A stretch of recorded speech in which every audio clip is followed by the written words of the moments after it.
So today I'm going to show you how to make a spherical vessel out of 2 pinch pots. I'm going to show you the first few steps here so you're able to do it. I have a variety of tools here that I'll be explaining to you what their purpose is for. The first thing I need to do is I need to make sure that I have a wedged piece of clay that is 1.5 pounds in weight, and you actually want 2 of these. So you're going to want a 3-pound block of clay that you can cut in half and measure out to 1.5 pounds. So I pre-measured that. So most of you before this will have wedged a 3-pound chunk of clay. You will have wrapped it in a wet t-shirt, kept it in your plastic bag. Now you're going to cut it in half. You're going to use my scale to measure it. The piece that you're not using should stay wrapped up in the t-shirt and kept in your bag, and then obviously the piece that you're using you'll keep out. So I have this 1.5 pound ball of clay, maybe a little lumpy and oddly shaped. So the first thing I want to do is I want to use my palms to pound it out and turn it and get it as spherical as possible. Now, I took off most of my jewelry. I kept a couple of rings on, but I took most of my jewelry off, especially on my dominant hand, because I noticed when I had my rings on, it was making dents in the clay.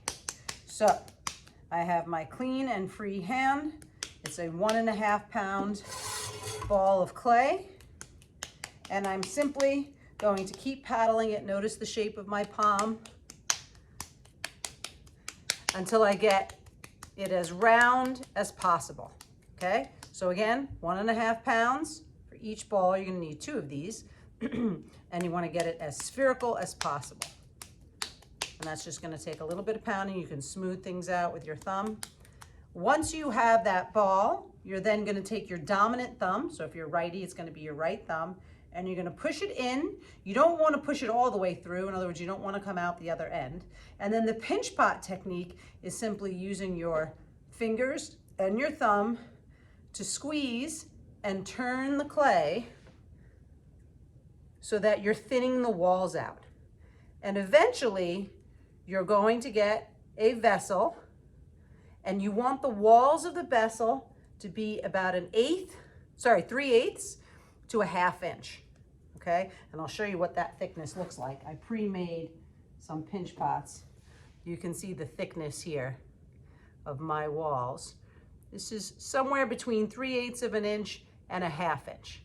Okay, so I'll show you how I got to that point. Started out here, put my thumb in, and now I'm pinching and squeezing, and you want to do a little bit at a time, and you want to keep rotating with your non-dominant hand so that you can pinch the walls evenly. In other words, if you keep pinching in one spot, one part of the wall is going to get too skinny. So I'm just going to keep rotating it, spinning it around. At first it's going to be kind of tall and not super round at all. Now I'm going to switch and put both my thumbs in, and I'm just going to spin it around, and I'm pinching with my fingers and my thumbs. And you continually do this, moving your thumbs around the inside. Now you want your pot to get a little bit wider, right? It's getting a little bit wider and a little bit thinner. But remember, you want to do a little bit at a time, and you also want to make sure you're pushing down in the bottom here. So sometimes I will actually take my thumbs out, and I will use my whole hand, and I will get in there and push the bottom, both my thumbs and my fingers, because we want to make sure we're not only thinning out the walls of the side of the pot, but also down here as well. So kind of shifting around, sometimes using my thumbs and spinning it, sometimes using my fingers and spinning it. But ultimately what you're aiming for, and you can see what I'm working towards here, is to get to a semicircle, right? That's about 3/8 to 1/2 inch thick on the rim, and same thickness throughout, and a little bit wider, so that when you look at it this way, it looks like half of a sphere. So I'm going to keep working towards that. Again, sometimes using my thumbs, sometimes using my fingers. You don't want to make the rim up here too thin. You make it too thin and it's going to be super flimsy. Pinching, pinching a little bit at a time. It's getting both wider and thinner. Again, getting my fingers in there. Making sure it's even throughout. And the way you make sure it's even throughout is you just feel with your fingers. Oh, I can feel it's a little bit thick on this side, so I know to pinch it a little bit more. So you're simply pinching the clay, and that's stretching it, widening it, and thinning it. Now, you are working with plastic clay, so it's gonna feel a little bit flimsy, and that's okay. You wanna work with the clay while it's plastic because you need to be able to shape it, and you can't do that if the clay is stiff, or what we call in the leather hard stage. We'll get to the leather hard stage next. So you're constantly working it, feeling it, checking it. You can kind of flip it over, put it on the table, step back, take a look at it. Does it look like half of a sphere? Double check the thickness. And when you feel like you've finally gotten to the point where you have a nice half sphere bowl of even thickness, you can put it aside and make your second one. I'm not going to demonstrate the second one because it's the same process as I did the first one. And once you have two of these, I'll show you what to do next because I pre-made two for you. So you're going to take this, making sure the thickness is good and it looks like a half a sphere, and you're going to put it aside, okay? And then you'll work on your second one. Now, I pre-made two of these in advance of this demonstration, okay? I used the same technique I just demonstrated. I have two half spheres, right? Now I need to put them together. But I want it to be noted that when I made these, I took them and I put them in front of a fan. I have multiple fans in the classroom, and I let them sit in front of a fan for about 10 minutes. I made sure I fanned the inside, and I made sure I fanned the outside. This turned my clay from that plastic stage. This is that plastic piece of clay where it's still kind of soft and floppy, and it changed it from plastic to leather hard. So as you can see, this piece of clay is a little bit more sturdy because some of the moisture, the water inside it, has evaporated by the use of the fan blowing air on it. And it's a little stiffer, so it makes it a little bit easier for me to handle them without them losing their shape. Let me explain to you the tools that I have. I have a cup, and in it is clay and water. That is essentially slip. Okay, slip is the glue we use to attach pieces of clay together. I have a serrated rib tool. I'll show you what that's for in a moment. I have a blue rubber rib tool. I have a wire brush. I have a wood fusing tool. And I have a paddle. And I'm going to use all these tools right now to put my spherical vessel together.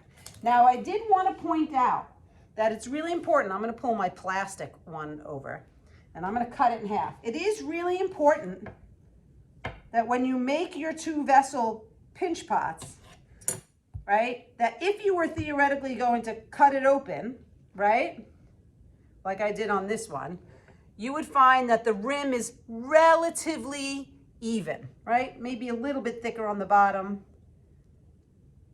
but ideally you want it to be so that everything's 3/8 to a 1/2 inch. Okay, so that was the soft one I made, putting it to the side. I made these ahead of time. They're now leather hard, and I'm going to use the tools that I showed you how to put it together. The first thing you need to do when you have two pieces of clay, when at least one of those pieces is leather hard, in order to attach it, you have to do something called scoring, slip, and fuse. Those 3 steps. You have to score the clay, you have to add slip, and you have to fuse the clay. If you don't do that, when you have clay that is leather hard, it's not going to stay connected. It's going to split and fall apart. So, some people like to use the wire brush. Other people like to use the serrated rib tool. I'll show you both. Scoring. Scoring means where you're going to connect the two pieces of clay, you have to scratch and rough up the surface. So as you can see with this rib tool, I'm doing like a cross section where I'm kind of scoring and roughing up the surface. While I'm here, I can smooth out the inside a little bit. All right? Or you can use the wire brush to do the same, scoring and roughing up the surface. Some people like the brush, some people like the serrated rib tool. Either way, you want to get a cross section of rough texture.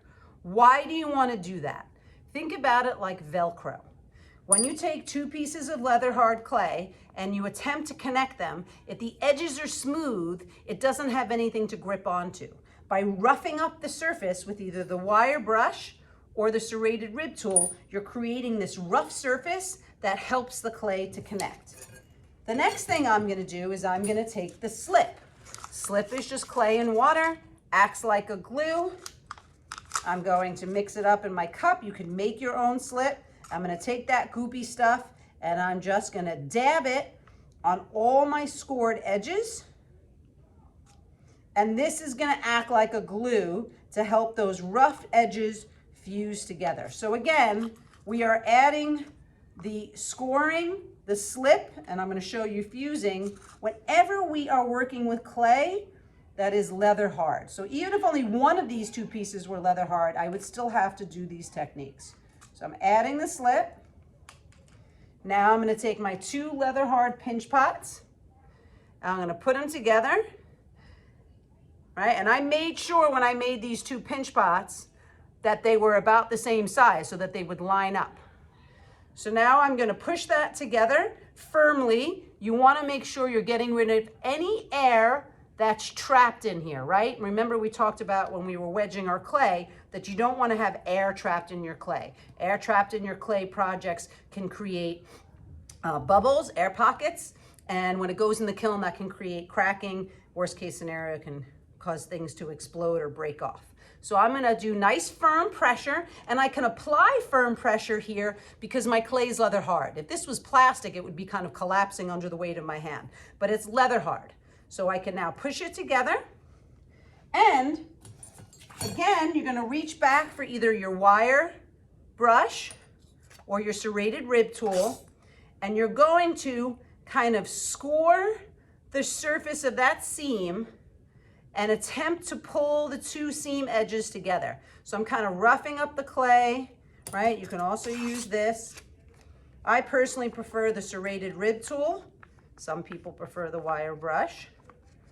And this is the fusing part. So I'm actually kind of scoring or roughing up the edges, but what it's doing is it's actually fusing those two seams together. Because remember, right now you're trying to make a solid spherical vessel. Later on, you'll cut off your lid. Most of you are not going to have your lid cut in the center. If you are, you can talk to me and I'll have you approach this a little bit differently. But I'm trying to fuse the seam of my vessel using the serrated rib tool, pulling those seams together, pulling the clay particles together and closing up that seam. It's not going to close up perfectly this way, but it's a good start. Notice that I'm pulling it in a couple of different directions. I'm not losing my sphere shape, holding it in my hand carefully. Then I'm going to take my curved wood tool and I'm going to go in along that seam now and work it a little bit more. Really kind of trying to fuse that seam to get rid of it so I no longer see it. And I can go all the way around. So I've scored the inside, I added slip, and now I'm kind of working on fusing that seam. I am making a solid sphere at this point, and I'm going to go back around with the serrated rib tool, and it's a process. So getting rid of that seam is a process. It's not going to happen in 2 seconds, right? It's going to take several minutes. You may get tired. If you do, because it's heavy, it's 3 pounds of clay, put it down on the table. You want to try to keep the spherical shape, so make sure you don't crush it or flatten it. Okay? If you find you have dents or indentations that don't seem to be smoothing out, you can take a little bit of slip. I have some extra clay here that I wedged that I kept wrapped in a damp t-shirt. You can feel free to take it and add it to a slipped area, a little bit of plastic clay, and you can kind of fill in any gaps on the seams that you may have. Because remember, you want a perfectly rounded spherical shape. So if you have dents and gaps, you can fit them in, fill them in, and you're gonna do this all the way around. Right now I can still see the seam here. So I'm gonna add a little bit of clay right on that seam. I'm gonna score, add a little slip, take a little extra clay. I'm actually gonna make like a little coil out of it and just kind of fill in that gap, tapping it down, blending it in. I'm using my curved wood tool.